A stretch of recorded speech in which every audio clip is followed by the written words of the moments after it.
que estão nos ouvindo, quem está nos assistindo. Bem-vindos a mais um do Cassete.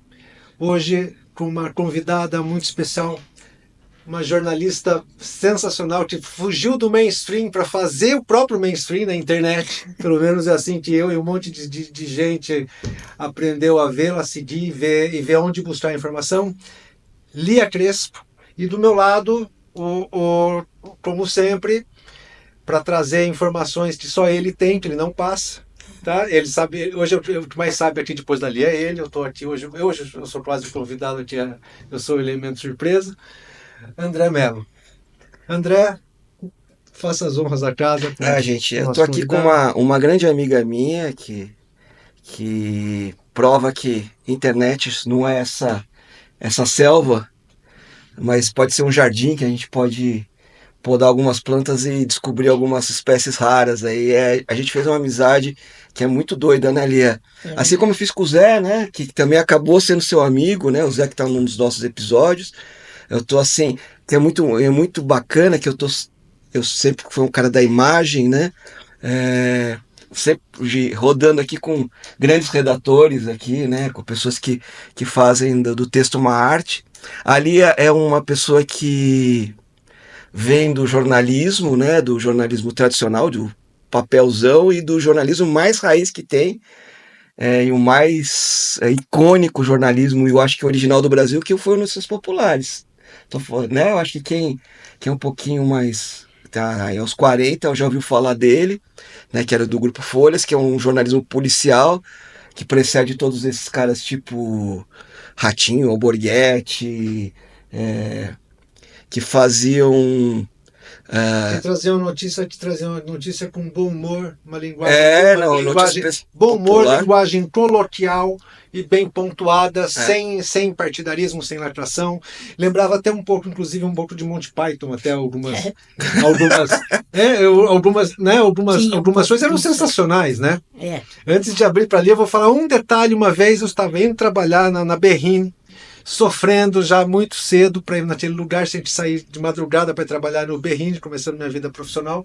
E eu passei por uma banca de jornal, eu vi uma manchete, eles ficavam estendidos.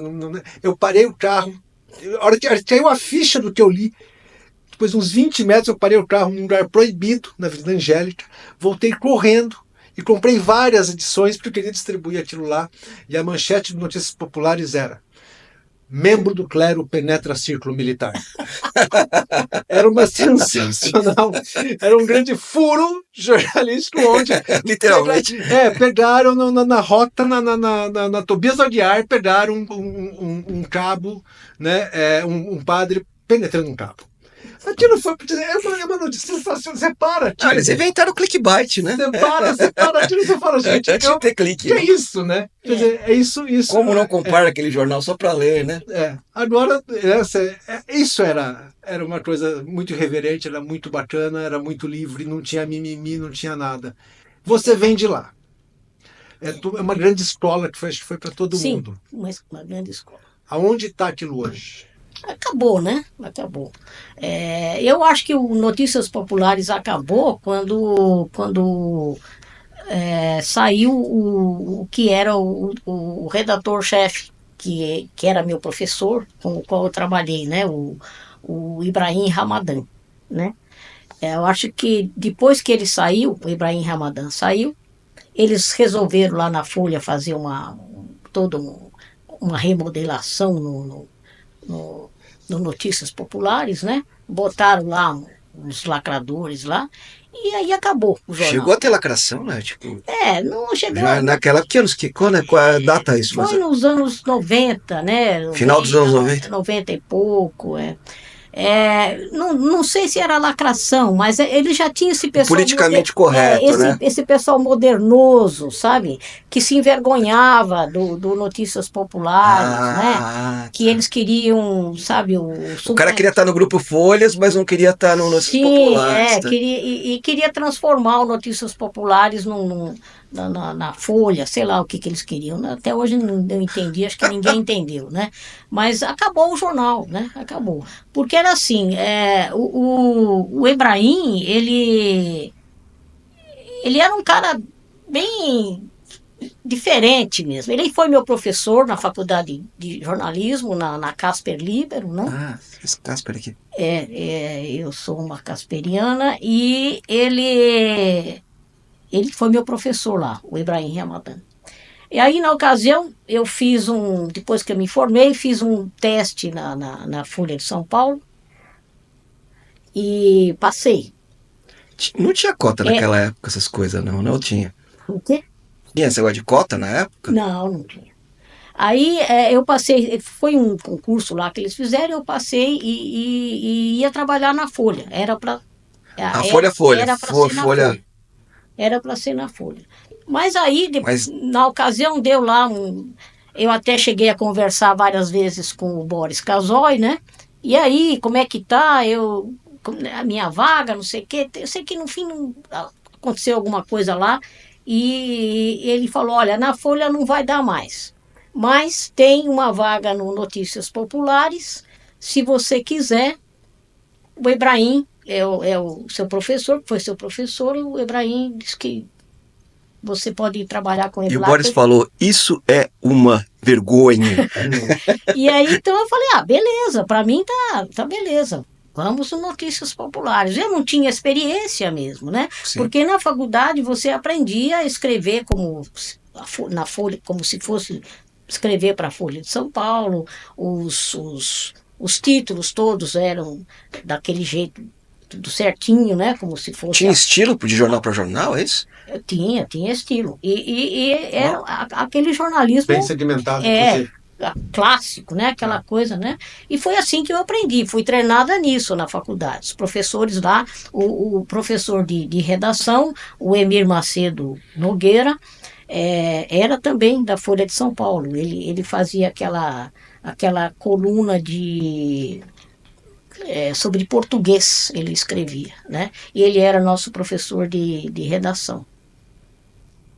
Então, eu aprendi, claro, escrever para a Folha de São Paulo. E aí, quando fui para Notícias Populares, aí eu vi que tinha lá uma certa diferença, né? O texto não. Os textos eram bem escritos, não havia coisa mal escrita, não se tolerava coisa mal escrita, era bem escrito, só que tinha que ser assim, você tinha que se adequar ao público. Aliás, né? tem uma coisa engraçada, né? Que no Notícias Populares nessa época, os textos eram mais fáceis e gostosos de ler do que a própria Folha, porque você tinha que ser mais enxuto. Sim. Era engraçado isso, né? Que era coisa dos jornais da tarde também, né? O Jornal da Tarde tinha um pouco essa característica. Porque assim, você tinha o grupo, o grupo do... O cara escrevia um tratado, ele era mais sinal. Vamos dizer, analogamente, um era mais Facebook, outro era mais Twitter, né? O cara tinha que meio ser um pouco mais sucinto também na notícia. Em termos de notícias populares e Folha. Mas agora, entre o Grupo Estado e o Grupo Folha, a diferença era substancial. O Estado de São Paulo tinha um peso extremamente maior no sentido de colunistas e de consistência de texto. Era realmente o local.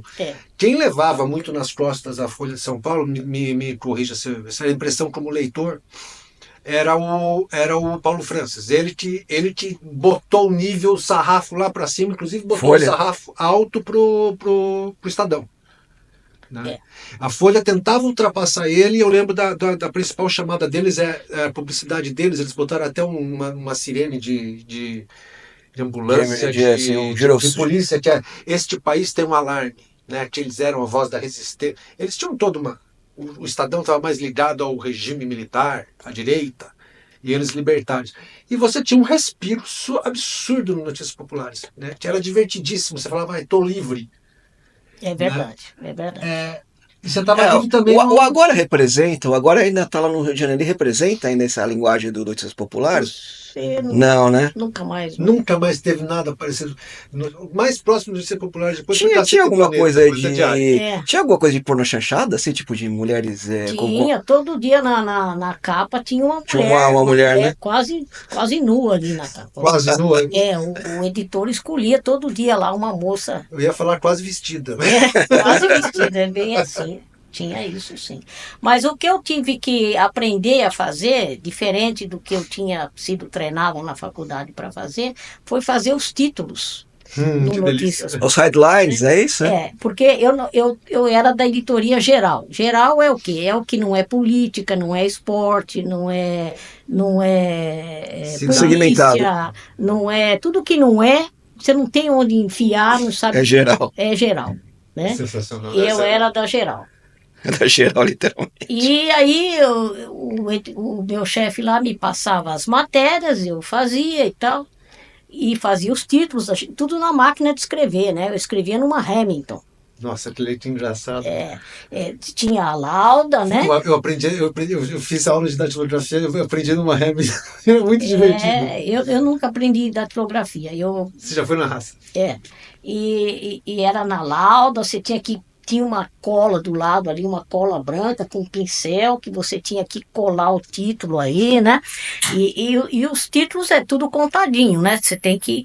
As matérias também, a quantidade. Número de toques, né? E número de linhas das matérias, ele escrevia lá 20 linhas, e você tinha que se virar, tinha que ser 20 linhas. E o título tinha lá o número de toques, que era o máximo que você podia fazer. Então ali você aprendia a fazer, fazia os títulos e tudo, e colava lá tal e mandava. Aí no dia seguinte eu ia ver minhas matérias todas com os títulos trocados, todas. Aí no dia seguinte a mesma coisa, tá. Chegava tudo trocado. Até 2, 3 dias depois o meu chefe chegou para mim e falou: Ana, que ele me chamava de Ana, meu nome é Ana, na verdade. Lia é um apelido infantil, né, de criança. Meu irmão gêmeo que me deu o apelido e eu apelidei ele de Kiko. E aí, então, ele chegou para mim e falou: Ana, o que é? Ele falou: olha, você vai ter que aprender a esculhambar os títulos, porque assim não dá. Todo dia eu tenho que trocar os seus títulos. Ou você aprende a esculhambar os títulos ou não vai dar. Muito bacana. Aí eu pensei... Quer dizer, escrever você sabe, título você vai ter que aprender. Vai ter que aprender. Agora a gente vai entrar com criação. Porque tinha que ser do estilo NP, né? Você não podia fazer aqueles textos estilo folha. Isso te ajudou nas redes sociais, Ali? Assim, essa coisa de você poder... Porque você veja, hoje em dia tem o negócio do hashtag, você tem o negócio da meme, da coisa que chama atenção, né? Eu acho que, por exemplo, a rede social é um grande notícias populares sem editorial, né? Tecnicamente, eu tô falando fazendo uma... O que você está falando é perigoso, eu vou explicar por quê. Então explica. É perigoso, porque assim, o grande barato que você tinha na NP, né, que falava NP, era que ele realmente tinha uma estrutura lá que você tinha que obedecer e você tinha que fazer a coisa sair certa. Tinha uma regra do jogo, né? A brincadeira tinha um motivo. Ela tinha um objetivo para te levar para a informação. Era assim que as pessoas consumiam o jornal e saíam da manchete. É isso que é muito, por exemplo, na hora que eu parei o carro para ver aquela manchete. Eu comprei 10 jornais, eu comprei o estoque daquela banca para distribuir na faculdade, no trabalho, porque aquilo foi sensacional. Mas havia é aquilo que hoje em dia as pessoas não têm. Você tinha que 20 linhas, você vai escrever 20 linhas. E quando você se organiza para escrever algo em 20 linhas, você tem que organizar... Então, mas o Twitter tem essa pegada também de... Mas você não tem a informação, você tem insight de uma informação. Mas deixa ela responder. O que você concorda aí? Você, com o nobre relator aqui? Você segue o relator? Eu acho que assim... Você segue o relator? Olha lá, hein? Gente, com a máxima vênia. Com a máxima vênia. Eu não sou Moraes, mas a gente olha... Olha, mas não sei se foi acho que foi o Gilmar Mendes, que outro dia, uma vez aí ele falou alguma coisa. O meu texto não está muito bom, porque, como é que ele falou? Eu não tive tempo de encurtar ele, né? Porque, na verdade, quanto mais sucinto for o seu texto, melhor mais inteligente, é verdade. Né? Porque você tem que concentrar ali o que é mais importante, a informação... Aquele aforismo, né? Que fala pá! E tem que tirar tudo o que não é importante. Tirar esta e ter poder de síntese, né? Isso foi uma escola para mim, porque você, enquanto estudante, você aprende e tal, mas não é a mesma coisa de, na hora lá, você ter que fazer, né? E porque eu era o que eles chamam ali de preparador de texto, né? Vinha aqueles telex, né? Telex, É, imagina, aquelas coisas enormes, né? Tinha lá 2 metros de texto, né? E ali vinha escrito lá 20 linhas. E, e os toques ali, ele nem botava quanto que era, às vezes botava quantos toques tinha o título, né? E assim, você tinha, então que tinha que ler ou pelo menos dar uma olhada naquele monte aquela informação enorme que tinha ali, aquele monte de coisa, e tinha que garimpar ali o que era importante para estar nas 20 linhas, né? Isso é um exercício muito importante, né? Você aprende muito fazendo que não isso, tem mais né? hoje em dia. Não tem mais hoje. Restrição. Não, porque não tem restrição. Você escreve quanto quer, Se vai você enchendo de porcaria. Se você errar, depois alguém manda você lá rapidinho corrigir. Sim. Então é isso aí. É o famoso rolando lero, né? Você começa a enrolar porque você não manja do assunto. Então, ser sucinto é uma coisa muito importante, né? Uma outra coisa que o NP tinha, por mais incrível que pareça, ele tinha a sua ética, né? O jornal tinha ética. A ética era: não se faz piada com a vítima. E hoje em dia se faz tanto, né?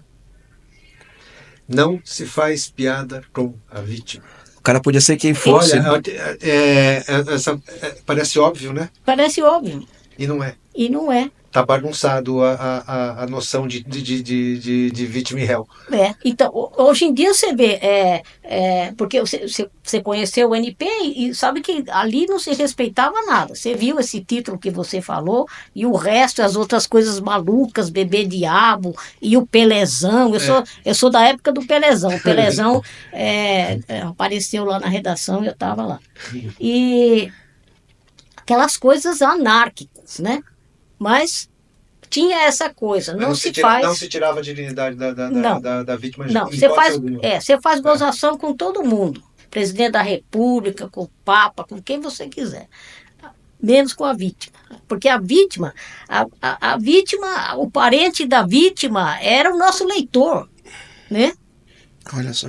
E você não quer perder o leitor, né? E era a realidade, né? A realidade das pessoas que estavam lendo. Porque o pessoal convivia com a violência. E daí, só que assim, aquele bandido tinha uma mãe, né? Que ia chorar pelo seu defunto, né? Essa que ela está falando agora, me vieram agora uns flashes da nossa atualidade. Do Silvio Santos, até que a gente falou aquele outro dia. Tanto do Silvio Santos como do pessoal do Rio Grande do Sul. Sim. Né? Teve gente que tiraram sarro e tiraram dignidade. Regionalismo, né? Barato, né, cara? Por política barrasteira, barata. Teve gente que botou em dúvida o que eles vocês falavam. Votaram no fulano de tal, agora vão precisar do ciclano de tal para mandar ajuda, impressionante, né? Impressionante. Muito sem noção. Agora, e a gente cheirosa, hein, gente? É gente bonita. Mau caratismo não tem. Não, mas é isso que eu tô falando. Eu não tô falando, E eu acho que isso é uma das coisas que quando o Ibrahim saiu, isso acabou. Esculhambou, né? Esculhambou, né? E aí o NP acabou mesmo. Mas eu acho que foi um movimento que foi geral, né? Não foi, não? Eu acho que todas as mídias, todos os grupos daquela época foram passando por uma metamorfose. Eu acho que foram... o jornalismo hoje em dia tá com muito pouca credibilidade, né? Mas assim... Em termos assim... Eu vou fazer uma veja, pelo menos... Eu acho, sinceramente, eu tenho convicção que a gente percebeu, porque a coisa já acontece nos Estados Unidos há muito tempo, que sim, o jornalista é um ser humano que ele tem as suas convicções políticas, a sua camisa de time debaixo da camisa, a sua cueca do time debaixo da camisa, da calça. Mas, de toda forma, naquela época, ele disfarçava. Então, veja, de uma certa forma, eu fiquei chocado de ver algumas pessoas fazerem tanto proselitismo político como fazem de 10 anos para cá, assim, descaradamente, partidarismo, qualquer aspecto, tá, gente? Posando de neutro. Aí que o bicho pega, entendeu? Fingindo que é uma pessoa totalmente independente. Eu acho que isso acontecia até mais no passado, até conta na época do regime militar, por conta do regime militar, mas os caras acabavam fazendo a sátira, né? E já tinha uma linguagem que. Então, ó, essa Ó, notícia aqui, ó, tá muito certinha, não vale. Aqui vale essa daqui, do lado da receita de bolo, entendeu? Então os caras. Hoje em dia virou um negócio tão sem elan, sem estilo, você não acha? Olha, você vê, esse Emir Nogueira, o próprio Ramadã, né? Mas o Emir Nogueira, ele era do Partido Comunista, Pois é. ele foi presidente do Sindicato dos Jornalistas e ele escrevia para a Folha, né? E ele era nosso professor lá na Casper, né? Nunca, sabe o que é? Nunca, nunca, nunca o Emir Nogueira misturou as, as, as, as Convicções políticas. convicções políticas dele com a aula que ele estava. Nem tentava jogar. Porque geralmente o pessoal joga uma coisinha meio assim. Não eu havia acho que isso. assim, a gente tem um período de construção de caráter das pessoas de sociedade que era um pouco diferente do que vem depois. Sim, é como das guildas medievais, que o cara ele era carpinteiro. Se ele era católico ou se era não sei o que, ele era outra coisa. Mas ele tinha que ser o melhor carpinteiro possível, né? Eu acho que é um período histórico de construção de caráter do país que a gente perdeu. Pois é. A gente perdeu. Então, assim, o fenômeno que a gente está passando agora, ele é quase um processo ocidental. Não, eu concordo, É um processo, concordo. é de quem perdeu Perfeito, a visão de futuro. perfeito. Isso é uma coisa. Porém, aí vem uma percepção que eu tenho, e tudo tem um viés positivo e negativo. Sempre. Esfarelou aquela mídia que a gente conhecia, os grandes grupos, sim, mas antes você dependia de meia dúzia de pessoas para falar o que era a tendência disso, que era aquilo. A mídia era proprietária. Não só a mídia, Eu como acho, a própria, a eu acho que a própria palavra cultura, né? A música, você tinha que beijar a mão daquela elite. no geral, todas Sim. as expressões culturais e meios de transmissão cultural, que para mim cultura é outra coisa, é processo de como você Claro. produz, todas essas expressões eram proprietárias. Um grupo determinava e dava o tom naquilo. E eles escolhiam quais eram os seus representantes, quem ia escrever, quem não ia. Agora abriu, escancarou. Está tudo muito difuso. Né? As grandes mídias ainda têm tem uma a parte preeminência. boa. Agora aí vem a minha indagação. Mas se a gente garimpar, hoje nós temos um número muito maior de pessoas escrevendo e nos trazendo os fatos do que estão acontecendo acima das narrativas, acima da narrativa. Onde a gente garimpa isso, Lia? Bom, eu sou fã do Twitter, né? Eu acho que ali é o lugar onde você, principalmente depois que o Elon Musk comprou, né? É onde você encontra realmente o maior número de informação, né? De todos os tipos, né? De todos os tipos. Pro bem e pro mal, não importa, mas está lá. Tá lá, Tá lá. tá lá, né? E é a tal da informação que o ANCAP fala o tempo todo, descentralizada e distribuída. Descentralizada e distribuída. Porque né? você não tem mais uma árvore de distribuição, né? Que tem um tronco e depois as capilaridades, entendeu? Que era tudo, que era agora a coisa é mais randômica, entendeu? Só que você fica meio pulando. Agora, existe um não randomismo que é onde o algoritmo vai te mostrar mais ou menos, ou quem manipula o algoritmo vai te mostrar mais ou menos. Mas ainda assim, a partir de recomendação, a partir de. Não, a partir de estilo. É a partir do que você A priori, tá? gosta, A priori, né? a priori. Porque a gente sabe que a gente tá vendo hoje em dia que existe até por força jurídica, existe, ó, apaga isso, apaga aquilo. O pessoal pode mexer, que nem a inteligência artificial. Quem tá pautando a inteligência artificial. O ANCAP lá, o Peter, né, diz que não, né? Que é o que você curte, o que você lê, o que você. Não, se você prestar atenção, se você prestar atenção. Mas a gente está partindo do princípio que você tem que prestar atenção, você tem que. Sim, não, minimamente, claro. Então aí o que você. eu vejo por mim lá as coisas que o YouTube me recomenda, né? Se eu começo a ver eu tenho vários ali que eu sigo, né? Se eu começo a ver seguido um vídeo, por exemplo, do ANCAP lá, eu começo, se ele tem, Ele começa a mostrar os outros ANCAPs, né? então ele vai mostrando todos os vídeos dele, né? E depois tem hora que eu começo a ver mais um vídeo lá do cara de viagem. E aí, de repente, vem todos os vídeos do cara de viagem e mais um monte de gente que faz viagem também, né? Então é um pouco isso também, né? E você estourou no Twitter, tem uma história muito, muito boa. Conta pra gente aqui, que essa é bem legal. Essa é interessante, porque eu tô no Twitter desde 2009, né? Comecei quando lá era tudo mato, né? Como eles dizem, né?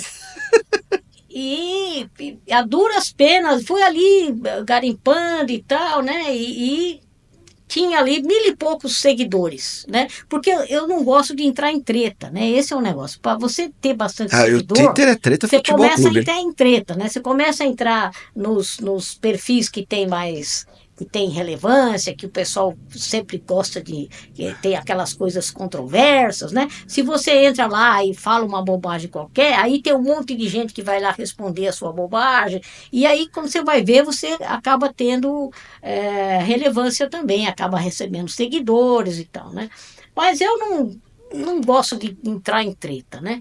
Então eu fui ali humildemente em 2000 quando foi? 19? Acho que Foi pouquinho depois foi dele. 19. 19. Então, você vê 10 anos de Twitter e eu tinha 1.000 e poucos seguidores. Eu acho que até seguia tanto quanto, né? Você tava seguindo mais ou menos a mesma coisa, E né? seguia uns 2.000 e não sei o Então. quê, era uma coisa assim. E estava lá. E aí eu gostava de ajudar nas hashtags, né? E aí, nesse dia 13 de O que é ajudar novembro. nas hashtags? Você Vamos explicar. subir a hashtag, né? É. Você pega a hashtag e você começa a fazer várias publicações diversas. Porque não adianta você só copiar e colar a hashtag. Você escreve alguma coisa com aquela hashtag. E daí quando você fala assim, vamos subir a hashtag, você tem um exército de colaboradores e que sobe a hashtag. Quem o primeiro a fazer muito bem isso foi o Felipe Neto. O Felipe Neto foi muito esperto nisso daí. Então, e não era nada que alguém me mandasse fazer, era orgânico, eu queria fazer, né? Então tinha nesse dia, 13 de novembro de 2019, a hashtag era impeachment do Gilmar Mendes, né? E eu falei, e ela estava crescendo bastante, né? Eu falei, legal, vou colaborar com isso, né? É a famosa tia do Zap, né? Então, como eu, na verdade, eu estou o tempo todo ali deitada, porque ficar sentado é uma coisa cansativa para mim, que não sei se nossos telespectadores aí se deram conta, mas eu uso uma cadeira de rodas, né? É importante que vocês se deram conta. Pode ser realmente, daqui não dá pra perceber. Eu uso uma cadeira de rodas. Ela é cadeirante. Você é cadeirante e você se identifica como cadeirante? Isso é muito importante hoje. Por isso a pergunta da cota, né? Ninguém vai entender agora a história da Me cota. identifico como cadeirante. Como mulher, ou seja, é muito estranho isso da sua parte. Pois é estranho, mas é verdade.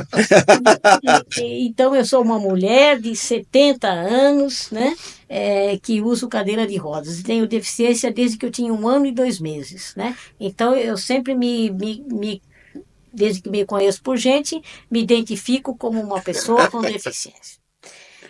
Uma pessoa das antigas. Isso, uma bem pessoa das raiz. antigas. Bom, mas voltando à história lá do Joel lá. Então aí eu tô lá, então eu fico deitada, eu tenho um apoio pro meu laptop, eu fico deitada ali, recostada num triângulo, com o meu gatinho Nando nas pernas, né? E tô ali digitando, né? Eu tenho, a paralisia pegou no braço esquerdo também, então eu quase não digito, não escrevo nada mesmo quando eu fazia na minha Hamilton lá, a mão esquerda era só para acionar a caixa alta. E então eu tô lá, né? Então não tem, ergonomicamente é péssimo, né, para você ficar escrevendo. Tanto é que eu não escrevo muito por causa disso. Eu gosto mais de compartilhar, né? Porque escrever ergonomicamente ali do jeito que eu tô, não é muito prático ficar digitando, né? Então aí o que eu fazia? Eu o tal do cola, né? Recorta e Copiava cola, né? um pedacinho de texto, tá? Copiava, colava, né? A, a, a hashtag lá, né? O jogo da velha, Gilmar Mendes, impeachment do Gilmar Mendes. E eu, pá, colava ali, depois eu colocava do lado, só para não ficar só a hashtag, né? Eu colocava uma palavra ou outra, ou uma figurinha, um emoji, qualquer coisa, né? Mas isso era muito rápido, né? Você vê, pá, pá, recorte, pá. A maquininha de fazer É, hashtag. e tô lá, né? Freneticamente vendo ali e vendo a hashtag crescer, né? O pessoal tava E daí ali ela foi mais assim. animado com o Gilmar Mendes, impeachment do Gilmar Mendes. Nem lembro o que o Gilmar Mendes tinha aprontado, né? Pois é, são tantos que se sucedem. Mas essa era a hashtag. Aí, de repente, eu tô lá tranquilamente, tava. Aí, uma amiga minha, eu vejo ela posta lá no Twitter: ninguém mexe com Lia Crespo. Em caixa alta, aquele negócio. Eu falei, nossa, o que está acontecendo? Como assim ninguém mexe com Lia Crespo? Tá vendo? Qual Lia Crespo? Eu, Lia Crespo, eu fiquei assim, confuso, né? Aí eu fui e perguntei para ela, falei, o que está acontecendo? Por que você escreveu isso? Ela falou, você não viu o que o Danilo Gentili escreveu sobre você e o Joel... Só dois caras pequenos, Joel Pinheiro Eu e tinha Danilo Gentili. Joel Pinheiro e o Danilo Gentili. E eu não vi o que eles tinham escrito porque eu tinha silenciado eles, porque eles falavam tanta besteira que eu falei, nem quero saber o que esses caras estão escrevendo, né? Que doideira, né? E, e aí, quando eu tirei o silêncio deles lá e vi, né? Aí o Danilo já tinha tirado Um post. o post dele, né? Que ele se ligou que não era. Ele se ligou que não era e tirou rapidinho. Que eles estavam dizendo que eu. Era um robô. É assim, olha, vocês podem ver agora em ação um robô bolsonarista atuando. Veja, tem uma postagem com a hashtag do impeachment do Gilmar Mendes, uma por segundo, quase. Eu lembro o João falando, Por minuto, sei claramente lá um o quê. robô, ele falou. Claramente, ou essa tia do Zap tem Não tem o muito que fazer, não tem não o que tem o fazer. que fazer, tem muito tempo livre, ou então é um robô, né? Daí ela respondeu, Bocó, eu sou O Danilo aposentado, escreveu tô isso vivo. e em seguida o Bocó do Joel Pinheiro também escreveu a mesma coisa, né? Aí quando eu vi, peguei ele escrevendo isso aí no ato, né? Aí eu respondi na hora para ele, ô Bocó, você tá insinuando que eu sou um robô? Falei, eu não sou robô, não. A gente até já Eu sou isso, cadeirante, olha lá, você já a respondeu gente pra mim. até já trocou uma ideia aí. Falei, eu falei, eu tenho muito tempo livre, sim. Falei, tenho. Eu sou jornalista. Não, falei, Só eu aposentado? sou deficiente, aposentada, fico deitada aqui mexendo na internet e ainda por cima sou jornalista. E botei lá. Caramba. Meu, mas deu um boom, mulher. Aí, de repente, Eu mas ficava mandando print de quantos seguidores ela ganhava, cara. Foi uma aí loucura. foi assim, uma coisa absurda. Ela ganhava tipo 1.000 por dia, 2.000 por dia, 5.000 por Mais, dia. muito mais. Quer dizer, eu não vencia ver o número, ler as mensagens que eu estava recebendo, Explodiu. as postagens, as coisas, todo mundo criticando o Joel Pinheiro e o Danilo. O João ficou mais vítima Quer do que o dizer, Danilo, né? você acabou servindo de porta-voz de um monte de gente. E aí, de repente. Eles te deram a faísca, né? Pois é. É o tal do E hater. aí, de repente, de vez em quando ele me falava, olha, agora é o Augusto Nunes que está te seguindo, Ana Paula Henkel, o Fiuza. Ela ficou amigona do Fiuza. O Fiuza fez até porque ela tem um gato chamado Nando, né? E daí ele sempre, na época que ele tava na Jovem Pan, ele falava, tchau, Lia, boa noite, Nando the Cat, né? E o Nando the Cat tem a ver com... É muito interessante essa coisa. A Lia é consumidora de Discovery Turbo, né? Ela gostava do Top Gear. E daí o cara do Top Joia Gear... sobre rodas. Hã? Joia sobre rodas. Perdão, Top Gear. Joia sobre rodas. Aquele britânico, né? Que eles pegavam os carros velhos e reformavam. China lá, E daí o cara ela mandou uma mensagem com a foto, daí ele falou Nando The Cat, daí ficou a história do Nando The Cat, né? E Por causa do cara aí, do Joia sobre Rodas, cara. pois é, O britânico. Como é que ele chama? Uma tia do Zap que assistia programa de reforma de carro. Maluquice, né? E, Não é legal, pô, eu acho legal pra mandando caralho. hashtag feito doido. Né? isso, e aí aquela maluquice tinha Tipo história. aí engraçada. milhares, Legal. aí de repente de 1.000 e poucos seguidores, eu agora tenho 69, uma coisa assim. E 69 mil. 1.000. Né? Não, a pessoa vai falar, aí dá um downgrade. E aí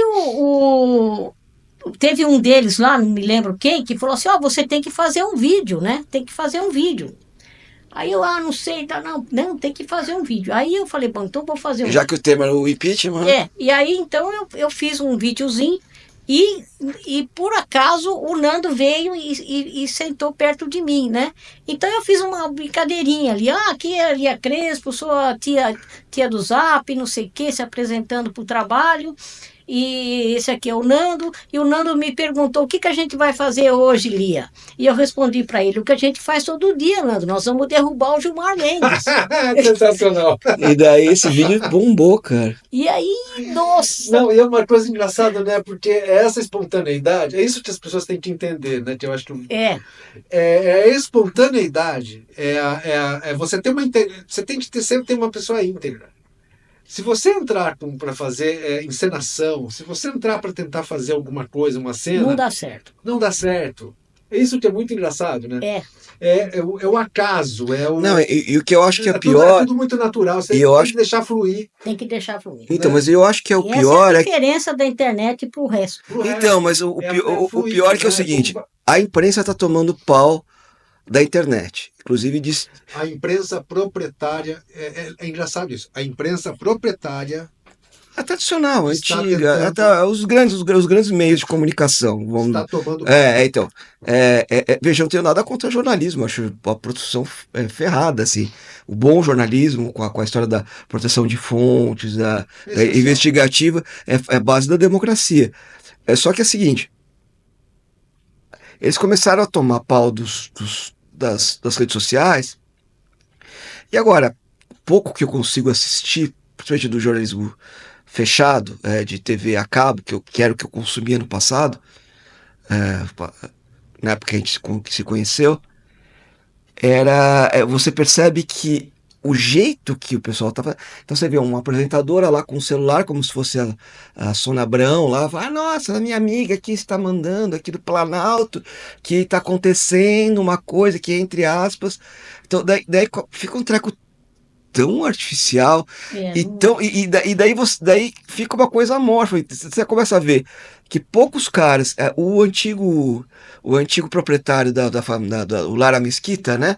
Ele tem um perfil muito bacana de informações sobre jornalismo, sobre bom jornalismo, e ele um Não, eu falo. sobre bom jornalismo. Deixa que você deixou. E o que ele mais faz é exatamente é um pouco deprimente. Eu não assisto muito ele porque é um pouco triste o jeito que ele coloca, porque ele fala, pô, olha o que os caras estão fazendo, os caras são jornalistas, como é que o cara dá uma informação dessa forma, essa narrativa, essa militância. Aí entra uma coisa engraçada, você acabou de falar, você falou que o jornalismo é a própria soberania não sei o que, da democracia. Tem uma frase do Thomas Jefferson no discurso dele da Constituição Americana, né, quando ele faz que ele fala o seguinte: se eu tivesse que optar entre a democracia e a livre imprensa, eu optaria pela livre imprensa. Pois é. Tem uma pegadinha na democracia, mas não tem pegadinha para a imprensa. E aí entra uma segunda coisa que é eu tenho por mim que o jornalismo ele não é o quarto poder. Ele não pode ser o quarto poder. O papel do jornalismo é ser o antipoder. É isso aí. É ser a fonte que combate os outros poderes. É a fonte que combate o poder econômico que pode comprar os outros poderes que são o monopólio da força. Milor Fernandes, que era um cara que era de esquerda e falava, todo jornalismo é de oposição, o resto é secos e molhados, é venda, Tá bom, mas é a assim, vendinha. não é poder. você tente fugir dessa designação e dessa vaidade, desse ego. Quando você se coloca como fonte de poder, jornalista, você está justamente destruindo a sua essência. Vira soviético, né? O Pravda, que é verdade em russo. Então, assim, você falou que você tinha o Ramadan era do Partido Comunista, era professor, mas a ética dele não permitia que ele fosse poder. Não permitia. Hoje, você vê isso hoje na ele era mais jornalista que militante, né? Só isso. Eu sou mais padre do que militante, eu sou mais engenheiro que. Eu não vou fazer uma agricultura balizada da minha fé. Não, vou fazer uma balizada na minha profissão. Mas ainda assim, desculpa, só para reiterar uma coisa. Eu já vou cancelar ele. Hoje eu estou com um espírito de Moraes. Hoje eu acordei com uma vontade de censurar os outros, ele ficou doidão, quase raspei a cabeça, fiquei careca. Fala. Você pode pegar assim, o médico tem que ser. Você pode falar qualquer coisa. Tá correto, mas quando você fala em jornalismo, ele essencialmente existe para ser o antipoder. Sim. Essa é a essência dele. Ele não se mistura com nenhuma outra profissão. Que coisa mais horrorosa na minha área de conhecimento, que seria uma charge governista. Fica ridículo. Para pensar, charge governista vira uma coisa quase que nazista, não é na verdade? Charge partidária ridícula. É quase. Não, mas você imagina uma charge governista, se tipo, sei lá, na época do Bolsonaro. Você tem uma charge governista? Fala. Você tem uma primeira-dama, por exemplo, dentro de um galinheiro, ao lado de galinhas, posando. Vocês conseguiriam imaginar uma coisa dessa? Você já imaginou? Nem no Notícias Populares. E esse pessoal muito sem noção, né? Você imaginaria... Aquela foto do avião, meu Deus do céu, uma aula do que não fazer. Né? Aonde a gente encontra o antipoder? Onde a gente encontra a mídia antipoder? Você falou Twitter, mas assim, tem nomes, tem mídias, tem alguma estrutura? Olha, tem alguns... Por exemplo, a Oeste se coloca como opção. A Oeste, e ela é uma revista... Gazeta do Povo. Sim, são ótimos veículos de informação, né? Eu acho que eles tentam, pelo menos, né, fazer aquele jornalismo mais raiz, né? Que eu lembro que a gente já usava o manualzinho da Folha na faculdade, era o manual da Folha que a gente usava ali para... Era um belo material. O Redação Estilo ou o material de jornalismo? Um livrinho lá que falava todas as coisas da Folha, né?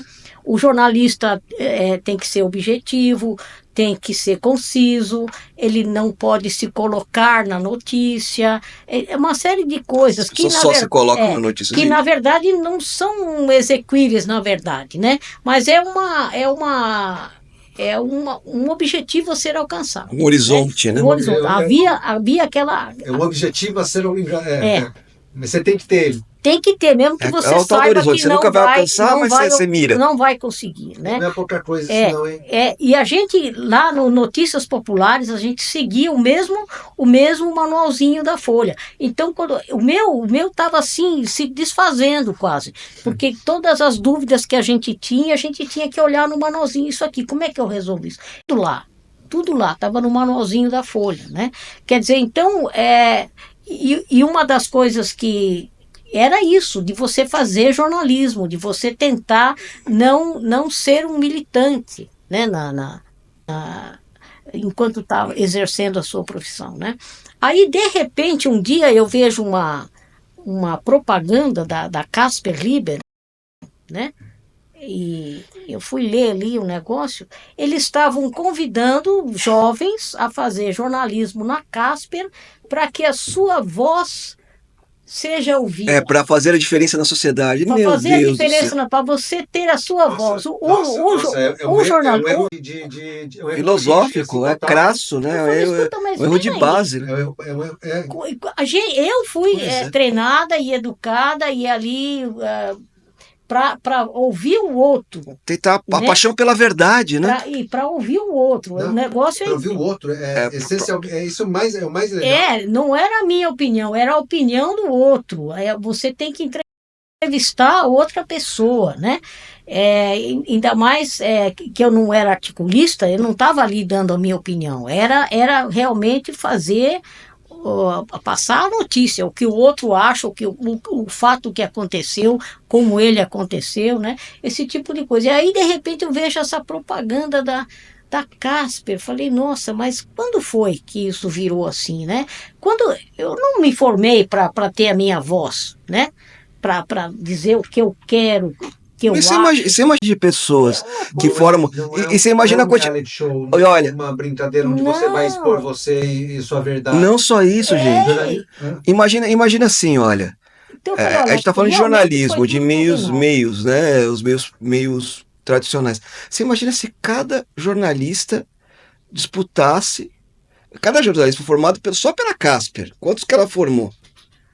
Cada um vai botar a voz, meu Deus do céu.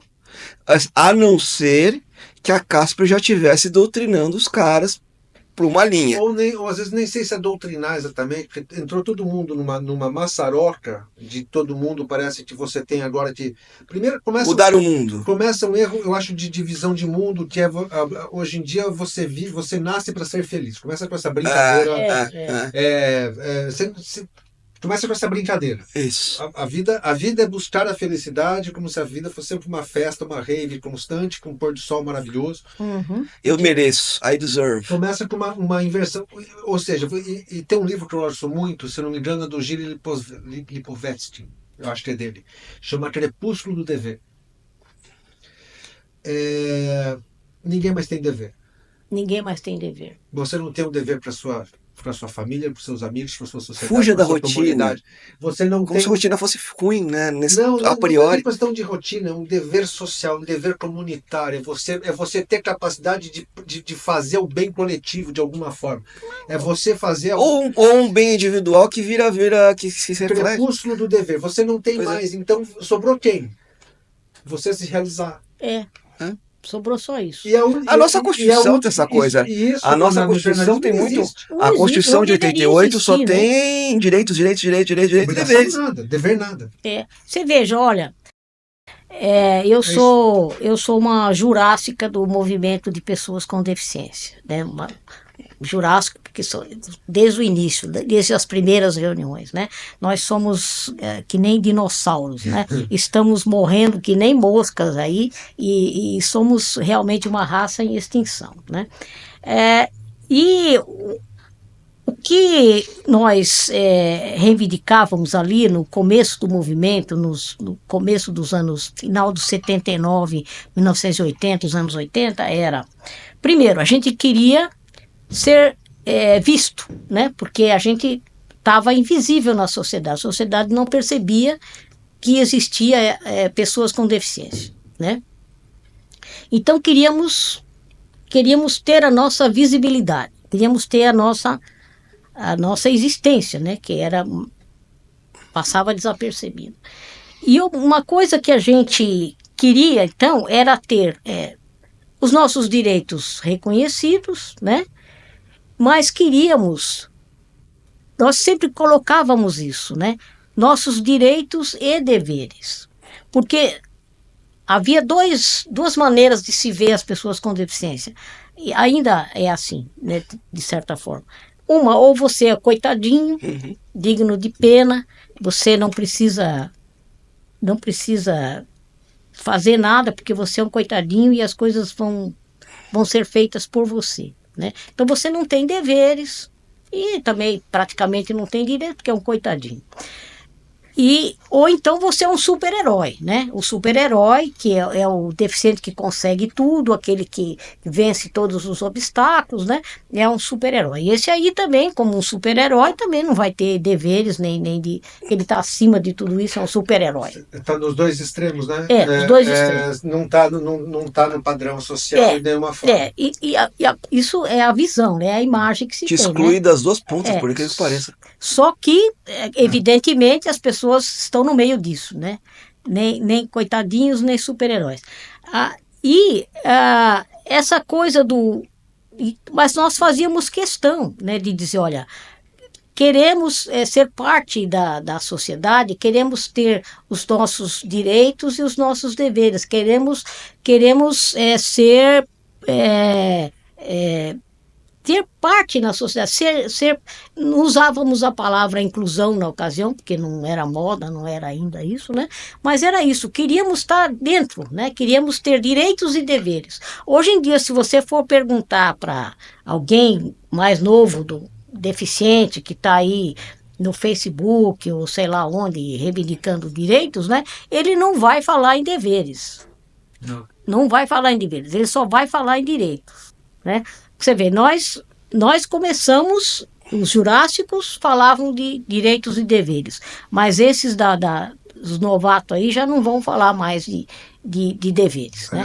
Novato de nenhuma área de categoria. De nenhuma área de categoria. Não existe mais isso, né? Não existe mais isso. É uma loucura isso. É uma loucura.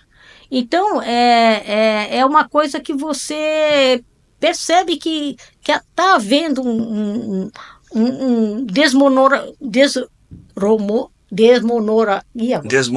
Isso. De tudo, né? Que você conheceu, que você lutou, que você construiu, né? De repente é isso, né? Eu me sinto meio que um peixe fora d'água mesmo, às vezes, né? E às vezes eu fico me perguntando, será que aquele jornalismo raiz que eu achava que existia, será que existiu mesmo? É isso que é a minha pergunta.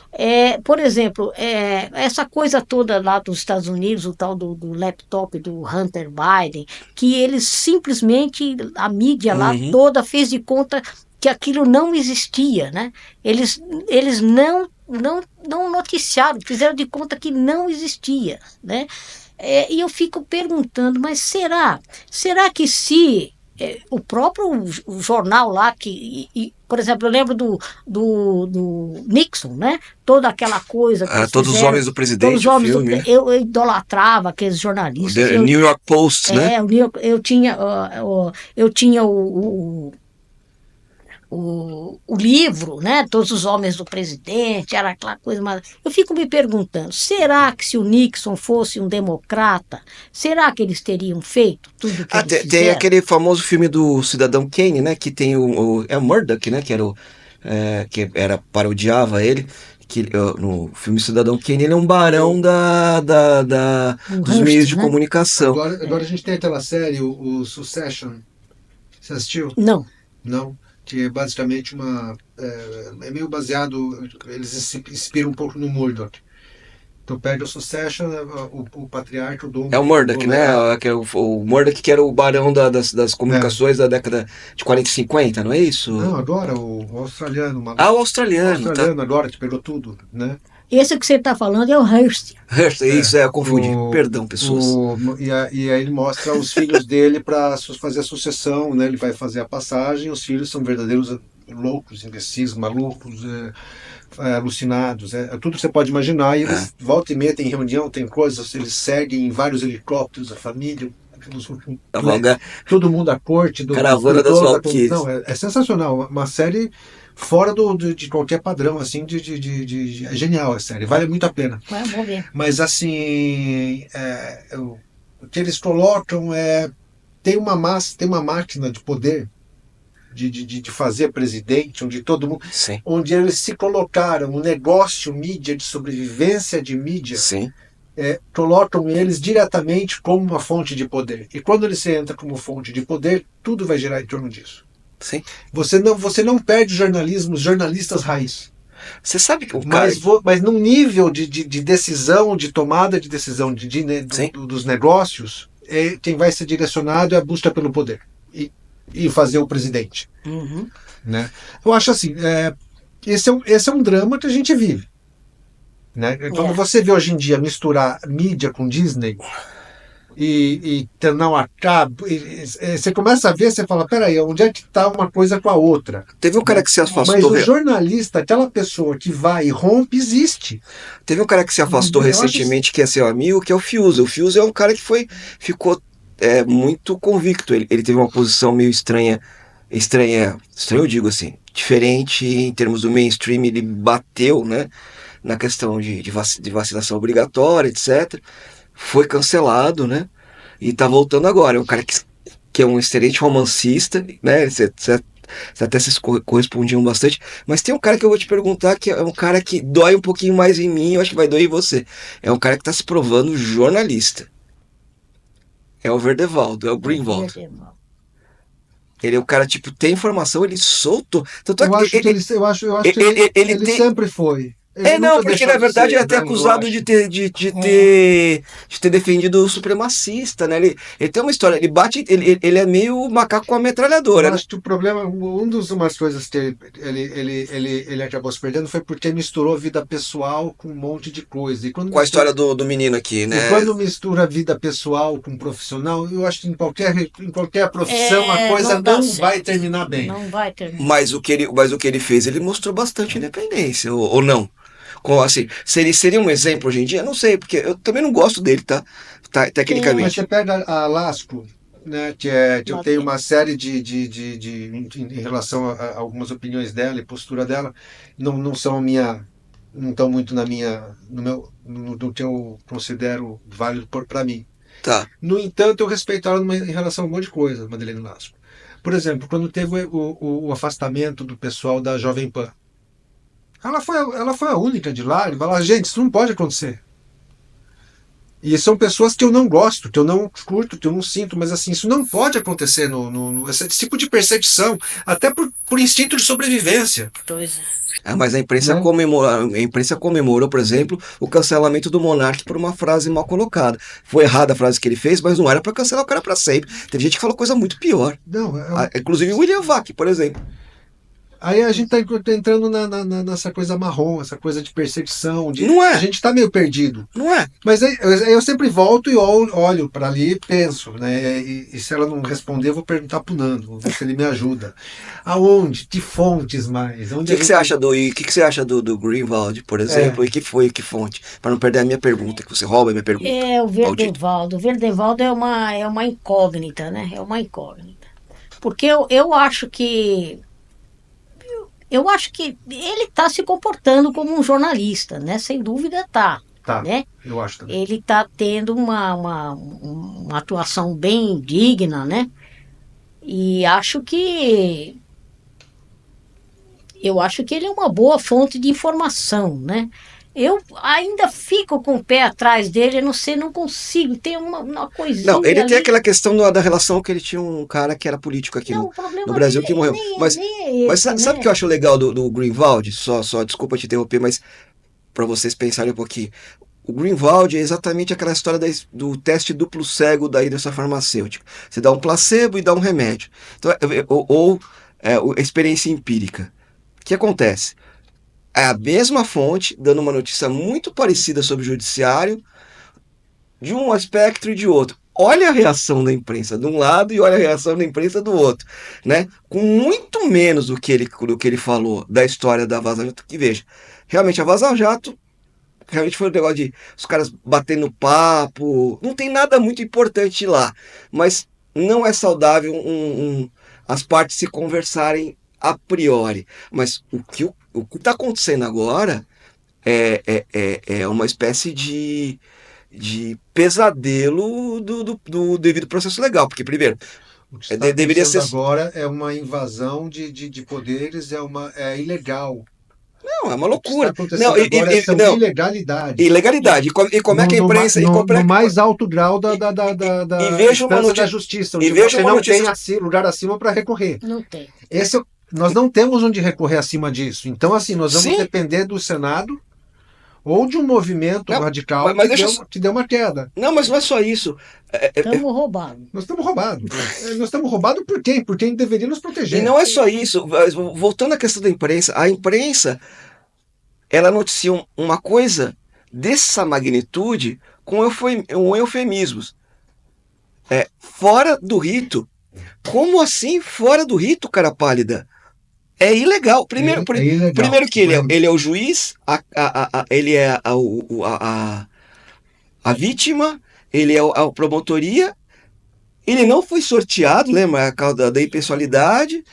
ele não existe uma instância, como você colocou, não existe uma instância a se recorrer dele.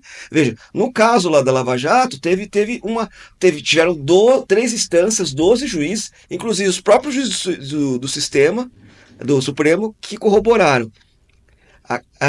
Daí a imprensa coloca. E o que assusta é assim, as pessoas não percebem que já que essas exceções estão sendo abertas, o próximo que entrar Pode ser você.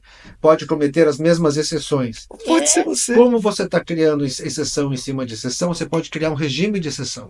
Já estamos, né? Não, eles são hermenêutica, os caras interpretam aquele treco como eles quiserem.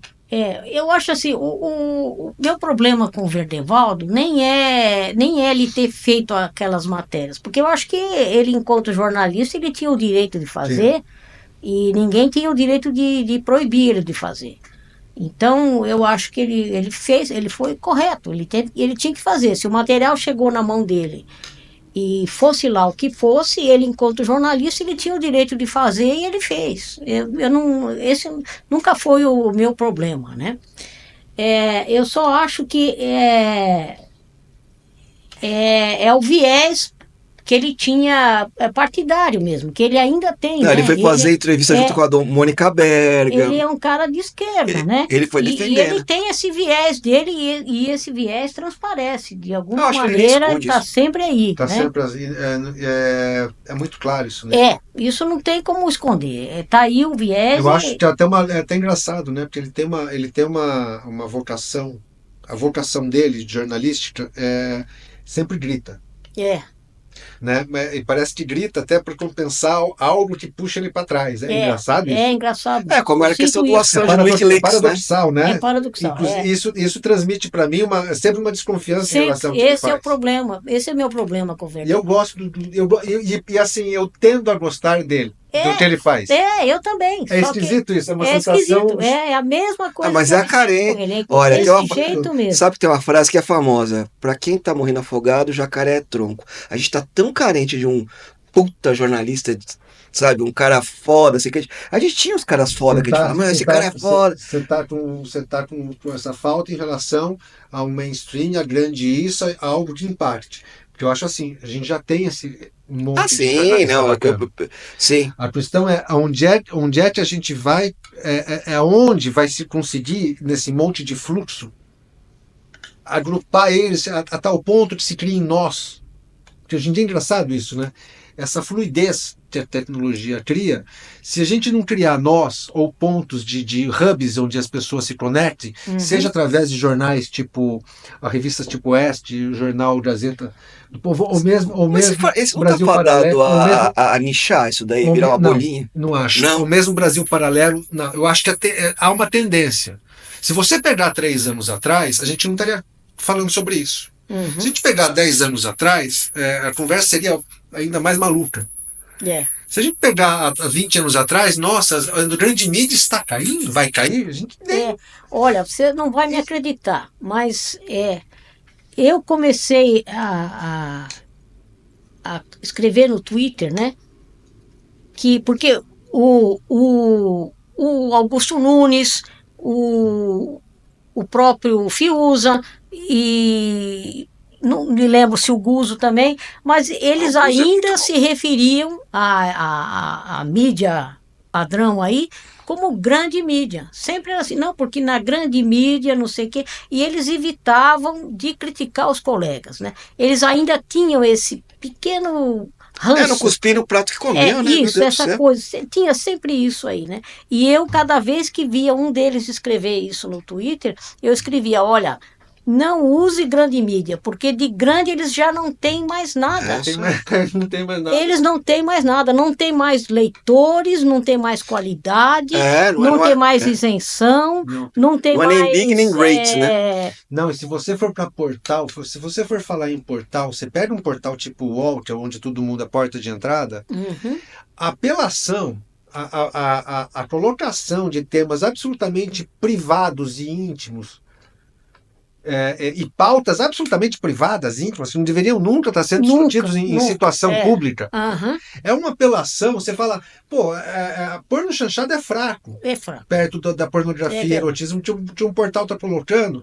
E assim, não é puritanismo, eu acho que isso aí Não. tem lugar, Prateleira, espaço tem as e suas momento. prateleiras. Tem prateleira. Sem É você pintar a pornochanchada de autocultura, gente. Não é. Não, porno Não chanchada, é. a gente tá indo um buraco, Mais abaixo. Assim, não, É tudo bem. mais embaixo. Mas Não, ainda. não, A porno chanchada ainda tem dignidade comparado com isso. Não, que tá sendo feito. Inclusive em relação à mulher, onde Sim. a porno chanchada, a mulher tinha muito mais poder, ela é poder do que empoderada, né? agora. É isso. Ela destruía a família, ela tinha o poder de destruir. Que é a história do. Ela era dominatriz. Usando o termo atual. É uma coisa absurda. O Nelson Mas Rodrigues, né? O Nelson Sabe o que eu Rodrigues, é acho engraçado? E rodriguiana, a né? pornografia que é exposta na home de um desses portais aí, todo mundo é submisso de certa forma. Que é todo mundo se submetendo a alguma sodomia, ou dor, ou Uma isso, ou tara. aquilo. Você não vê em momento algum algo relacionado a afeto, a algo, nada. A conquista, né? Nada, Tipo, a conquista, não é um ganho, é um deboche coletivo, É um deboche coletivo. é um apelo coletivo. Então, assim, no meio disso, você coloca notícias sérias, notícias que desrespeitam a todo mundo. Não, era aquela empregada doméstica que Eu acho acabava que com a vida mais do. ilustrativo do que nossa política a partir da pornografia. Ela, né? a pornochanchada tinha aquela empregada doméstica que acabava com a família do patrão, entendeu? Olha, tem até um. Veja, não estou concordando, mas tem um viés revolucionário. Esse cara, pelo menos, era mais inteligente na Não, narrativa. agora Vocês é que são apelação. escritores, estão falando besteira ou não? Não era por aí, pelo menos, tinha essa coisa da força da mulher sobre da atração da beleza sobre o poder econômico. Eu não gosto muito dessas. Eu acho. Eu vejo essas notícias que você falou aí. Bom, eu nem leio isso, né? Nossa. Meu irmão só lê a Folha, meu irmão mais velho. Só lê a Folha. Eu conheço. Ele só lê, assiste Globo News, Jornal Você Nacional sabe que tem. e lê a Folha. Você pode requisitar para ele internação compulsória. Pois é. Exatamente. Já que gosta de droga. E você que é deficiente. Então, é uma coisa absurda, porque não É dá, deficitário, né? É não dá deficitário. nem para conversar. Até cheguei a conversar várias vezes com o Boris Casoy, né? E aí, como é Impressionante como esse pessoal vive de clichê. Eles atacam com esses clichêzinhos básicos, né? Eles não porque não desenvolvem, né? saber uma maluquice. Eu vou pegando, já que a gente entrou nessa parte mais nebulosa e negra do papo, assim, a gente vai dar uma paradinha. Nós vamos fazer em 2 partes, a conversa continua. Isso aí, daí a gente continua as partes mais picantes. Né? Ou agridoce. Agridoce. Vamos para agridoce. Isso aqui é para ser aberto. Isso aqui não é. A gente vai fazer um pequeno intervalo. Como nós vamos fazer em 2 partes e vai ter um time entre uma publicação e outra, já agradecer a todo mundo que chegou até aqui com a gente. Nós voltamos, Lia volta. Aí a gente dá uma continuidade nisso. É isso aí, tem muito papo ainda. Obrigado.